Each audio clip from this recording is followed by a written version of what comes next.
Hey everyone, DigitalAdhesive here, and today I'm showing you something different from the normal series that I've been running. This is a custom mission that I made in ARMA 2 Operation Arrowhead, and it's a massive airfield, as you can see.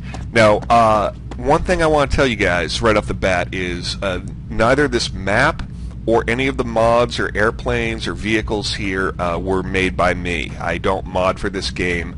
What I do is I scour the add-on and mod sites for things that really strike my fancy, and when I see them, I grab them.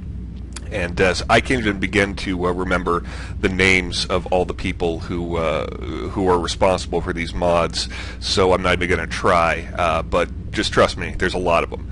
So this map here is called Sands. And essentially all it is a, oh, come on man, give me the, there we go. Essentially all this is a massive desert. There's two main airfields, an airfield in the center, and one up over here. I guess they're on the corners of the map. Now, the reason I fell in love with this map is when I was a kid, when I was, I don't know, 12 years old, way old, back in 1992, I was into comic books a lot, and the first manga I ever read was called Area 88, and it was about a mercenary airfield in a desert country, and it was fantastic. I'd never seen manga before, that style, and it really captivated me. This is before anime was really big in the States. I mean, you had to like search the bargain bins of various comic book shops for this stuff. This is before the internet was even really big. And so, in order to complete my collection, I had to go to the library and get phone books for different big cities that had comic book stores. And my dad, my dear old dad, would call them, and if they had issues of it, we'd buy them and they'd send them. It was great. Anyway, so that comic really solidified my love of jets and machines as a kid, and it's all about kick-ass air combat, realistic air combat in the late 70s.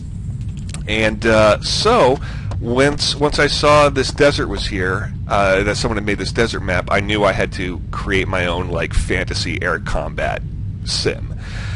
So let me give you a little bit of a tour of what we got here. We got this Backfire, this two-seater Soviet bomber that has a ridiculous amount of bombs on it. I don't know, something like 70 or 80 of them. And it's set up on this map where this plane, once it's shot down, will respawn right here once every half hour. And all the other planes respawn after 10 minutes. So this is kind of a prize. You don't want to lose this one. Over here we have a standard MiG-21 fish bed. It's set up with a couple of air-to-air missiles, a couple of bombs, and some rockets. Over here we've got a good old classic F-4 Phantom. It's a two-seater. There's room for a pilot and a gunner, and a radar intercept officer, although pretty much all you do is gun when you're sitting in the back seat, because this game has a very simplified flight model, but that's sort of the price that you have to pay for all these options. I've got SUVs here just to make driving back and forth easier between this the hangars of this massive airfield. This one's one of my favorites. It's an A4 Skyhawk. It has 12 MK-82 bombs and a couple of Sidewinders on it, and it's got close to 700 rounds of ammo. So it's a pretty versatile fighter. It's subsonic. It's meant for bombing, but I love it. And just because it's a classic, we have a MiG-15 Fago, as I like to call it. People laugh about that name, but you know, what are you going to do? I try and have a modicum of class. What can I say?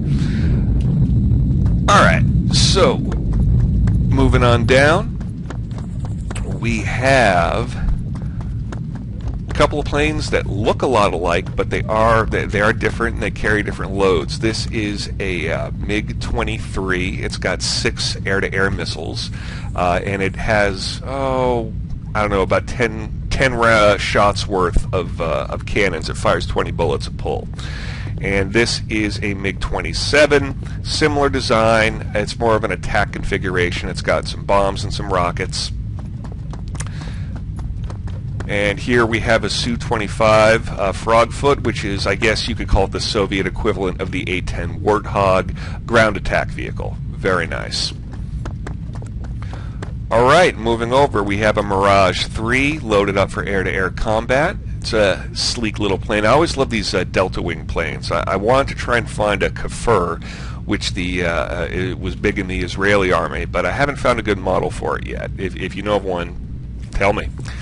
Over here we got a classic A-10 Thunderbolt / Warthog. Look at that big thing. You do not want to be in front of that. Alright, moving down, we got another Su-25. Now, I don't even remember the names of these planes. I'm not too familiar with them, but I flew them around and I really liked them. And, you know, they kick ass. They've got good cockpit models. They've got decent flight models and physics. Mostly air attack planes. They're kind of sexy. Apparently the Czech Air Force likes them too, but I'm not familiar with them. Alright, and moving down here, we have two variants of an F-16 Falcon, one set up for combat air patrols, and the other one set up in a strike role with Maverick missiles, rockets, you name it. And down here we have three Apaches and a scary advanced MiG. That thing beautiful. Oh man, I love aircraft. I totally geek out over them. What can I say? Alright, so now let's grab ourselves one of these SUVs because we're going to be crossing the tarmac and heading back. And again, all of these respawn after 10 minutes when they're destroyed, and the players respawn as well. Alright. Coming through. Oh, Tweetus would love it out here, wouldn't he? I think he would. Alright, we have our classic. You can't have an airfield without an F-14 Tomcat. It's got a great cockpit, decent flight model, the wings sweep back if you want them to. It's got a good variety of air-to-air and air-to-ground weaponry on this model. And it's a two-seater, of course, so two players can have fun and just tear up the skies with it. Another advanced MiG. Oh, it's probably I don't remember the name of it. It's probably a flanker off the top of my head. Couple of FA-18 Hornets, also two-seaters, also loaded to the brim with really cool weapons, and both air-to-air and air-to-ground. And finally, we have a Harrier. Two Harriers. Loaded for air-to-ground combat. And that's the extent of all the planes I have so far. Now, the other airfield that is on the opposite corner it's set up mirrored like this. So two sides have access to the same equipment, and they can fly and bomb the hell out of each other. There are also four anti-aircraft vehicles set up around each airfield, so you can't just waltz over here without having to do a little bit of fancy flying if you want to bomb the hell out of the enemy. So you're gonna find some resistance there. So this is gonna be a pretty short video, but in addition to the overview, I thought I'd take to the skies and maybe shoot something down, give you a little bit of a tour of the map proper. Alright. And for this, I'm going to be using one of my favorite planes, the MiG-23, complete with its weird puke green cockpit that the Soviets love so much. Alright, here we are. Now, again, the flight model is really not that great. I mean, it's adequate for what it is, don't get me wrong, but we're not talking... It has nowhere the sophistication of something like DCS A-10 Warthog, because this is a game, that's meant to simulate as much of modern warfare as humanly possible, including tanks and infantry combat. So, some corners do have to be cut. which is unfortunate, but it's good enough. It's a lot of fun. The flying is adequate. It's fine. The missile system is a little arcadey, but still, it doesn't feel like you're playing Afterburner or anything like that. It's close enough to being like a faux simulator that it's still a really good time. All right, and we are airborne. And see, there we are on the outside. Nice external camera. As I gain speed in this model, the wings will sweep back automatically, which is kind of cool. And let's check our map real quick. Now, these 3 circles, these blue circles, are areas that I've set up where there are NATO side, blue side airplanes that are flying, and they're constantly being refueled every 60 seconds automatically due to a little bit of scripting. So they never run out of fuel. They'll always be there. And there's the same on the opposite side for the red side. I haven't figured out an elegant way to make them respawn. I would love to have the AI be able to respawn, but I don't know how to do it. It's kind of beyond my scripting abilities. So if any of you guys are ARMA 2 scripters out there, let me know. We'll talk. I'll buy you lunch or something. Now, let me take a look real quick, make sure I'm going straight. And there are blue side tank areas set up. The one with the exclamation point has anti-aircraft. It has some Vulcans there. On the parallel side, there's some Tunguskas on the eastern side where the exclamation point is. If you just want practice bombing without having to worry about anti-aircraft fire, the ones without the exclamation points will just, shoot their tank-mounted machine guns at you, which really isn't that big of a deal.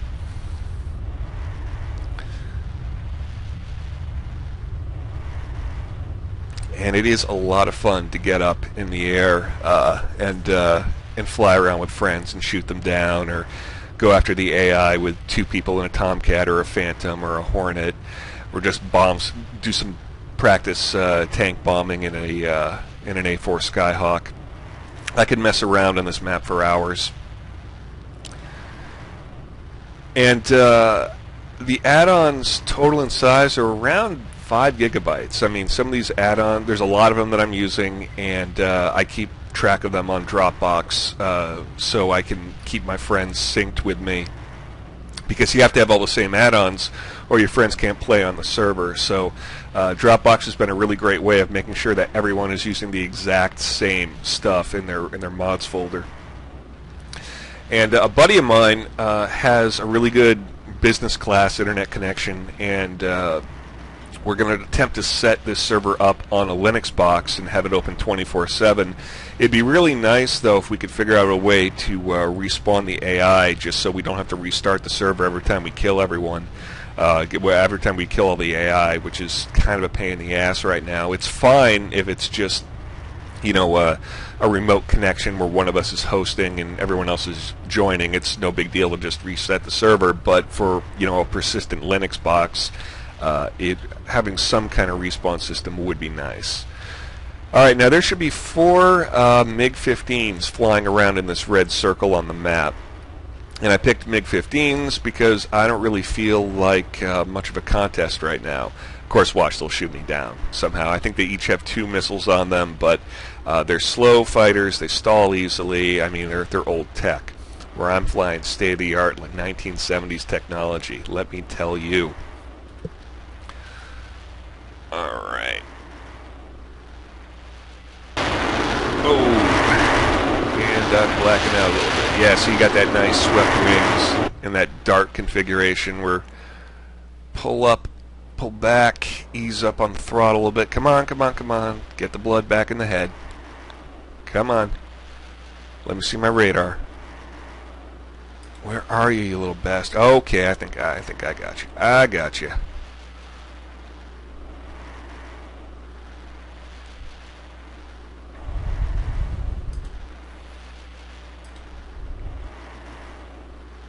I see you guys on the map, but I don't... Okay, there we go. Again, the missile physics and the radar physics are all simplified systems, but it's good enough for what it is. hopefully when ARMA 3 comes out later this year, they'll have better systems, and the modding community will be able to really get behind it. Even though ARMA 2 has been out for a while and it's showing its age, you know, the nice thing about it is that since it has been out for a while, you have a lot of mods for it. And I'm getting shot at. I'm launching some flares. Come on, come on. Where the hell are you guys? Must be low. There you are. Oh, come on, come on, come on. Yeah! Splash one.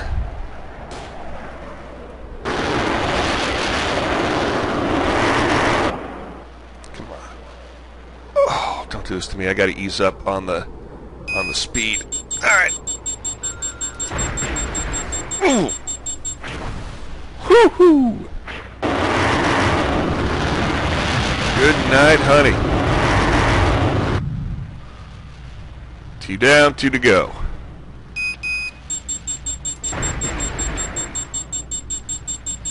Come on, come on.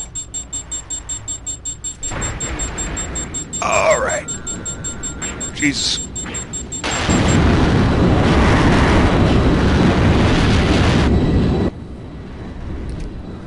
Come on, darling. You shooting missiles at me?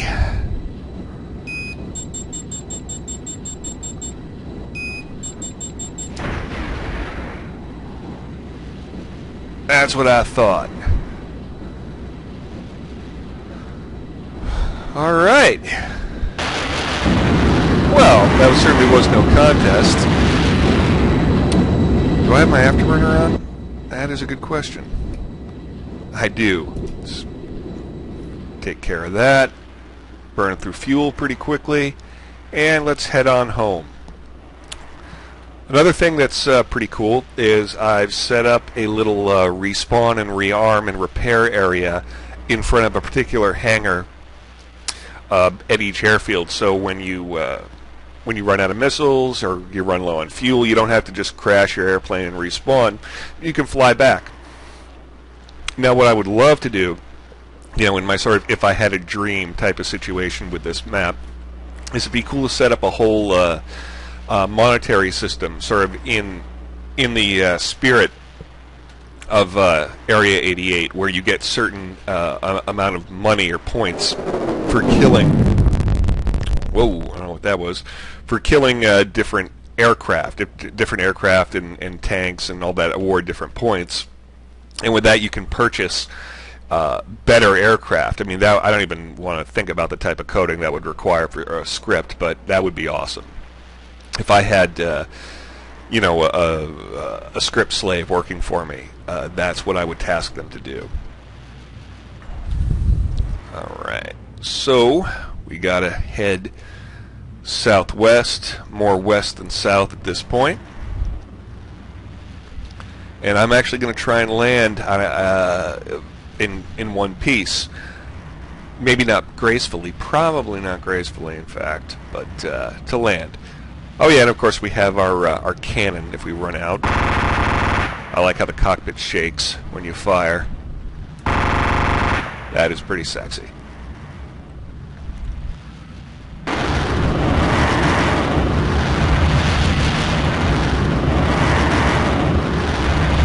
Flying back to friendly space here.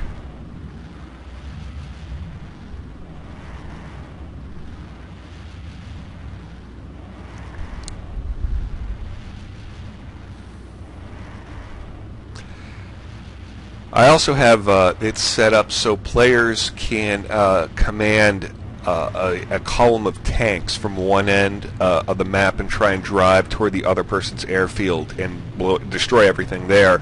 And the other players have to try and find the tanks and bomb them. And of course, just to keep things challenging, we have sort of a house rule when we do that, where you can't use laser-guided bombs or, you know, Mavericks or something where it's just like you lock on, you fire. You got to eyeball those MK82s and drop them manually with some skill. It's a good time. Okay, time to head south. Come on, come on, come on, come on, come on, come on. Time to head south and start to kill our speed. Oh, this is not going to be pretty. Pull the throttle back. On the brake. Yep, wings are swept out. Now I'm going to extend my gear pretty soon. In reality, you probably wouldn't want to extend your gear going 460 miles an hour. Probably most airplanes wouldn't even let you do that. But again, you know, this is a game and not a dead-on simulator.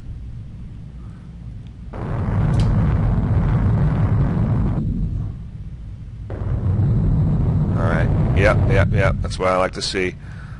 Alright, come on, come on.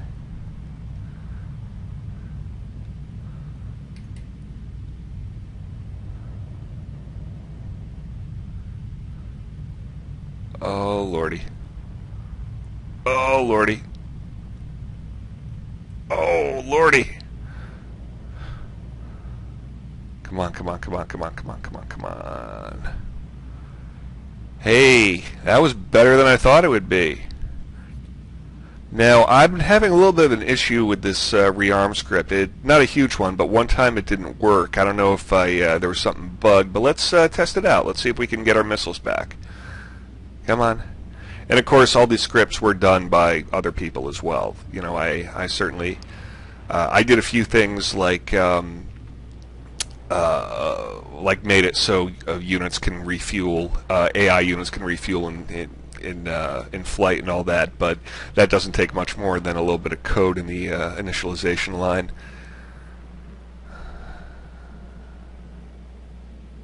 Come on. There we go. Nice. And look at that. I'm ready to rock again.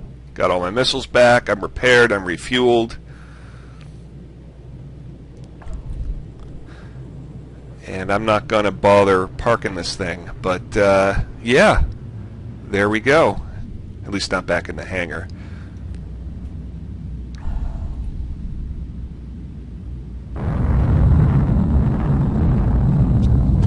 There she is. That's my baby.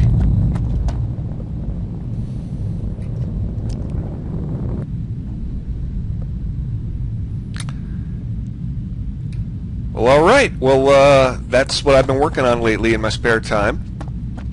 Hope you guys enjoyed it. If you haven't played ARMA or Operation Arrowhead, I recommend it not just for DayZ, because everyone plays DayZ these days, and it requires Operation Arrowhead, but it's a really fun game in its own right, and the mission editor is fantastic. You can totally lose yourself in it, and if you get some friends playing it with you, I mean, you can just come up with all kinds of crazy scenarios. But yeah, that's it. Hope you enjoyed it. Again, please rate, comment, subscribe, and thank you very much for watching. Take care.